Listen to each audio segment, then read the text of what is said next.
Good morning, everybody. It's another day in paradise, and I'm 9:30, a half hour late for my normal 9 o'clock show, but I don't know. I guess business is getting hectic, and being a broker sometimes takes more time than you think. Anyway, we shall persevere here. We have June the 2nd stats. Here we go. We listed 121 homes yesterday, even though we put 126 under contract. I love anything that's over 100. I think that keeps us in the game anyway. So there's 2,303 single family homes on the market. How great is that? That's really, really good. We have 18.89. Let's call it 19 days of inventory. So that's good. I like those numbers. I know the first-time home buyers are probably inching out of the market a little bit, but because they're getting knocked down by the investors and the different offers and so on and so forth. But just keep communicating with them. They'll get back into the market. This frenzy is not going to last forever. Warren Buffett said yesterday that the interest rates from his vantage point, which is a pretty good one, right? That the interest rates will probably stay the way they are through the end of the year. And he doesn't want to predict more than that. So that's the good news. As we said yesterday, we're not sure what the tax proposal is going to bring us, but we'll deal with it when it happens, just like everything else. And we'll find out how to work it to our advantage. Because we're all in the same boat, remember? This isn't segregating people. We're all in the same boat. So we'll just keep on keeping on. Okay, we have sold 643 $1 million homes this year. Need to look at the right sheet here. We've sold $643 million homes this year, and we have 398 on the market. So we're doing well. We're doing 4% better than all of last year in the first 5 months of this year. So those homes keep rolling. So that means the buyers keep coming from the states where, they think $1 million home is fantastic because they're paying $500 a square foot, and here they're paying $200-300 a square foot. So anyway, life is good. We had 106 closings yesterday, and I have to tell you that I adjusted May's figure because I went back at midnight and some more people had put their closings in for May, and it brought it up to 4,223 homes sold in May, and that's 136 a day. So it upped that a little bit because I think, let me look. Yeah, we were at 133. So it upped it a little bit to 136 homes per day that we're selling. So that's really, really good. I want to talk a little bit here today about, briefly, about the median versus the average. I'm going to hide this. I took the median off of my headline up in the stats, if you noticed, probably not, but these change a little bit. April, at one point, we were at 380 and we were reporting that. But then when whatever the MLS did, they did something in April. If you noticed, things moved a little bit. So moved around. I'm not sure exactly, but it did change that median to 377 from 380. But then in May, it jumped up to 388. There you go. Thanks, Karen. Not sure what's going on. Sorry, I haven't had a chance to look into it either, except to send you, how to do it. But maybe we can get together this week and fix it. Yeah, thank you. Thank you for showing up.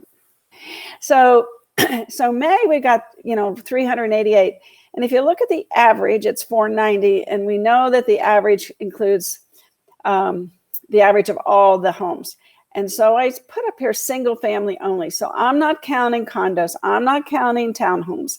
And I know sometimes when the RJ comes out and they report, what the numbers are, or one of the title companies report what the numbers are, I think it's a good idea to make sure what their criteria was when they did the statistic, because I take only single family and I take areas 0101 to 0805. So I don't go higher than 0805 because that's really our immediate, to me, that's the Vegas Valley.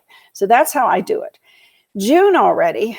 Now this is like just with 2 days reporting closings. It's already at 398. Now I would suspect that's going to go down.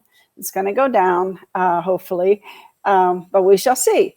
Yeah, and I told you, when these first-time home buyers start leaving the market, then that means the people that are buying homes have more buying power. So good morning, good morning, good morning. Yeah, great morning. Yeah. So this is, when people tell you, oh, the median is 398, you can say, yeah, but it's really, if you look back, it's really 388 for the month of May, and June, you just can't really take 2 days. And to me, anyway, that's the way I think. That's what I would say. You really need to look at 388 is the median. And I'm saying this because if y'all are going out on listing appointments, you need to know your numbers. It's very important when you go on a listing appointment that you know your numbers. And I watched something today and I was going to show it, but I didn't have time to edit it. But it was a presentation of 3 different listing agents and how they do their listings. And one of them was very interesting because you have the beginning of a presentation and the end. And what he does is he wants to be different. And he's a major producer. He's a major producer in the country. And he says, I start at the end. Here's what's going to happen when your home sells. He says, that's what I start at. And then I work backwards. And he said, the other tip I want to give you is sometimes if these people that he's presenting, he's a numbers guy, okay? So he says, sometimes since I'm a numbers guy, I can see that their eyes glaze over. And he said, he's learned this from his mentors, Tom Ferry and Brian Buffini, and I think even Mike Ferry, he's back from that era too. He says, when you're doing a presentation and people's eyes glaze over, ask them a question. Something maybe like, oh, where'd you get that pretty picture? Get off the subject that you're talking about and then bring them back. Hi, Frank, good to see you this morning. So I thought that was a really good tip to share with everybody. So when the seller's eyes glaze over, just say, oh, what a beautiful picture that is, and get them, or like, oh, look at that family portrait or something to get them back focused to you and say, well, I just was talking about, how the median price is this. And a lot of times he said what he's learned, and he's been doing this many years, this particular gentleman. He said what he's learned is when he starts at the end and works to the beginning, people aren't so likely to ask them to list their property too high or cut his commission. So that's been his experience by starting at the end and going to the beginning. And the end for him is starting with the stats, what's going on in the neighborhood. And he says he always previews what's available in the neighborhood before he goes to the listing appointment. So he can tell them, oh, that house is listed for 380, but I see that you have marble floors, so we could up it a little bit, because it's a beautiful home. And I talked yesterday about you need to know your numbers, because if you know your numbers, you can say, I can save you this much money because we're going to do things this way. And you start putting it back to them. And he also said that he doesn't tell them his stats unless they ask, but he always has them available. And he said, you have to be able to read people. And of course, if you've taken any of Jimmy Dague's classes, in several of his different courses, his CE courses, he talks about, being able to analyze who you're talking to, the mirroring, you mirror people. Well, if somebody's not a numbers person, you might not want to get into the numbers, especially when they glazed over. You might want to get into, how much you advertise, where you advertise, what the process is going to be. We're going to get the lockbox put on right away. We're going to order the sign right away. We're going to get it in the MLS right away. We're going to get the pictures taken right away. And all this takes, now some people I've heard in listening to these agents, they'll tell this person it takes a week because we want to come in and stage the home for you and things like that. So they'll say, we need to get started today so we can get the home in the market by next weekend. Some sense of urgency, and then also telling them what you're going to do for them. So just a few tips from Tom Ferry and Brian Buffini. The process. They want to know the process. And then once they know everything that you're going to do, then you just say, so how much do you want to list your home for? But you've already told them the numbers. You've already said, this is what's sold. This is the median price in the neighborhood. This is the 3 properties that are on the market in your neighborhood.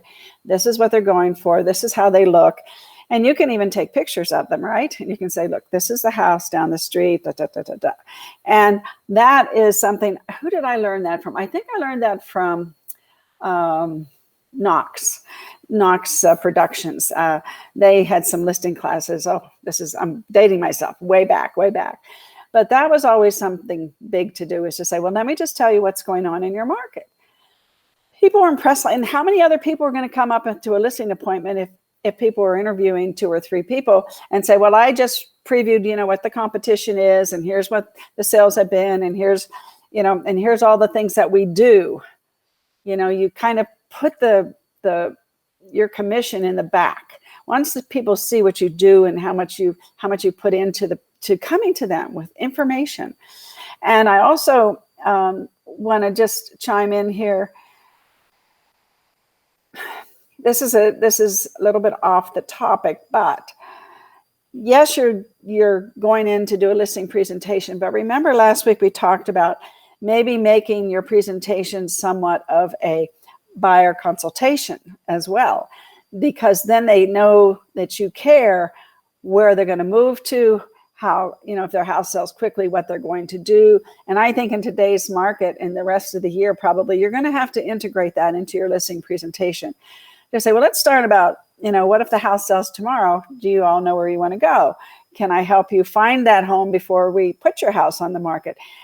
Anything like that is gold to these sellers, most of them, because most of them, they're moving to a different school district, or they need a bigger house because they're having children, or they're going to go to Sun City because they're going to retire and they want a senior community. So there's all types of things that, if you start out with a buyer's consultation and then start your listing presentation from the end with the numbers and what you've done, what you've looked at in the neighborhood, and go forward, it flows much better.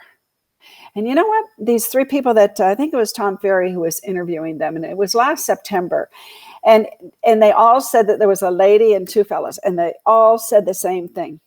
They don't talk about themselves unless somebody wants to know, how many homes have you sold in my neighborhood? How many homes? A lot of people are numbers people too. Most aren't, but when people ask you that, you want to be prepared. And you can say, our company sells, this many homes in your neighborhood, or this many homes, in the surrounding area. If you haven't done a lot of production, pull your company into it, and you can print out the stats, if you feel comfortable doing that. Like, this is what my company sold, or this is what I've sold, however you can answer that question that gives you credibility. That's probably the toughest question that I've come across that you have to answer, especially when you get a new farm, right? And you can tell them, well, I just started marketing in this area, but here's my history. I do X amount of deals. My company does X amount of deals last year, X amount of deals year to date. And you can just tell them that, you know what you're doing, and you do have to give them some feeling that the neighborhood. Again, you've previewed the homes. So anyway, especially if you're starting a new farm, you want to, as soon as you can, start previewing the listings and looking into the data. There's all types of data in the MLS that you can get from any subdivision that you're farming, so that they know that the things that have sold, and you can print out pictures. I know that one of the presentations John and I went to when we went to a new farm is we printed out pictures of the homes that had sold and the homes also the pictures of the homes that were active. And that, just showing them those pictures, from the MLS, they said, oh, okay, so you're familiar with, how you sell a house, right? And you're familiar with my neighborhood. And so I just wanted to bring that into the equation, because we need to be listing houses. And I talked about that yesterday.